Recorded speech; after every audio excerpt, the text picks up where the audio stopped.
전 세계 전기차 배터리 시장은 6, 7개 정도의 업체들이 장악하고 있습니다. 대표적으로 중국의 CATL과 비아디가 있고 한국의 LG엔솔, SK온, 삼성 SDI 이 3개 회사가 있죠. 그 밖에도 테슬라나 파나소닉 같은 회사들이 있는데 이런 몇몇 회사들이 시장을 장악하고 있어요.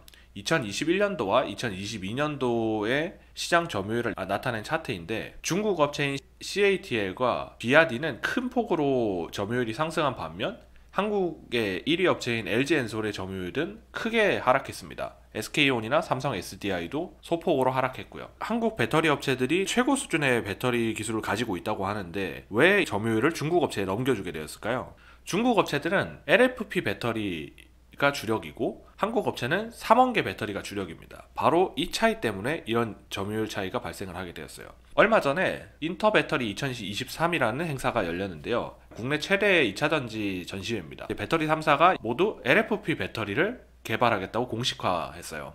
LG엔솔이랑 SK온은 이 행사에서 시제품을 공개를 했고요. 같은 날 삼성 SDI는 주총을 했는데 여기서 공식적으로 진출하겠다라고 밝혔습니다. LFP 배터리라는 거는 중국 업체들이 주로 하는 배터리라고 했잖아요. 근데 LFP 배터리를 사용하는 업체들이 점점 늘어나면서 점유율을 중국 업체들로 뺏겨버리니까 한국 배터리 업체들도 LFP 배터리로도 사업을 이제 확장하려고 하는 겁니다. LFP 배터리가 뭐냐면 리튬 인산철을 양극재로 사용하는 배터리를 말합니다. LFP 배터리라고 부르기도 하지만 리튬 인산철 배터리라고도 불러요. 리튬 인산철이라는 게 화학식으로 치면 이거거든요.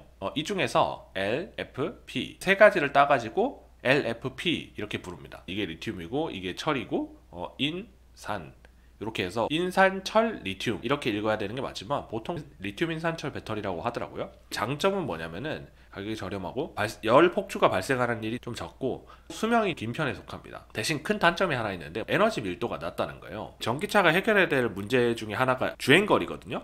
주행거리를 높이려면 같은 크기의 배터리 안에 더 많은 에너지를 집어넣어야 된다고 했잖아요. 에너지 밀도가 높을수록 좋다고 했는데 LFP 배터리는 에너지 밀도가 낮아요. 이 배터리를 탑재한 전기차들은 주행거리가 짧습니다. 삼원계 배터리가 왜 한국의 주력이 되었냐면 에너지 밀도가 높다는 게 장점이거든요. 삼원계라고 하는 게 세 가지를 얘기하는 건데 니켈, 코발트, 망간이거든요. 앞 글자를 따가지고 NCM 배터리라고도 부릅니다. 리튬 인산철 대신에 니켈, 코발트, 망간을 리튬이랑 적절한 비율로 섞은 거를 양극재 재료로 사용하는데 가격이 비싸요. 가격이 비싸니까 주로 프리미엄 차종에 많이 들어갔습니다. 원래도 CATL이 점유율은 1등이었어요. 고급 전기차들도 많지만 내연차보다는 가격대가 좀 부담이 있으니까 저렴한 배터리를 탑재를 해가지고 보급화된 모델을 출시하면서 중국에서 많이 팔렸거든요. 한국은 프리미엄 라인으로 쭉 가면 되겠다라고 생각했는데 생각지 못한 변수가 생깁니다.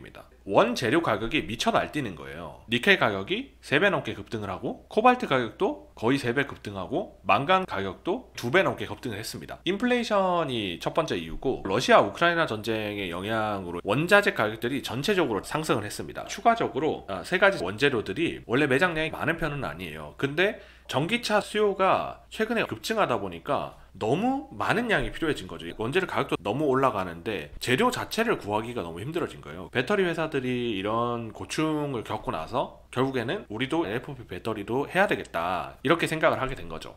최대 차이가 많이 났을 때는 양극재 1kg 기준으로 15배까지 차이가 났다고 해요. 리튬 인산철 같은 경우에는 철이 들어가는데 철은 삼원계에 비해서 훨씬 구하기가 쉽거든요. 매장량도 엄청나게 많기 때문에 그 와중에 리튬 인산철 배터리가 성능이 많이 좋아졌습니다. 비용 격차는 상당한데 주행거리 문제가 조금씩 해결이 되면서 LFP 배터리에 대한 선호도가 커진 거죠. 글로벌 유명한 완성차 기업들이 LFP 배터리를 조금씩 채택을 하기 시작했고 현대차 같은 경우에도 채택한다고 했었으니까요. 상황이 이렇게 돌아가다 보니까 주식시장은 기가 막히게 돈 냄새를 잘 맡잖아요. LFP 배터리 관련주가 상승을 하고 있는데 원래는 파워넷이라는 종목이 대표적이었는데 최근에 큰 움직임을 보이지는 않고 있고요. 자이글이라는 회사가 3배 가까이 상승을 했습니다. LFP 배터리를 생산할 수 있는 공장을 인수 추진한다거나 기술력을 가지고 있고 그리고 투자를 하고 있는 것 같더라고요. 이 2차전지 사업이 한국에 굉장히 중요할 거라고 생각이 되거든요. 향후 몇십 년간은 삼원계 배터리에서도 뛰어난 기술력을 보였던 만큼 LFP 배터리에서도 진출한 김에 굉장한 기술력으로 선도해서 세계 1위를 차지할 수 있으면 좋겠습니다. 예, 감사합니다.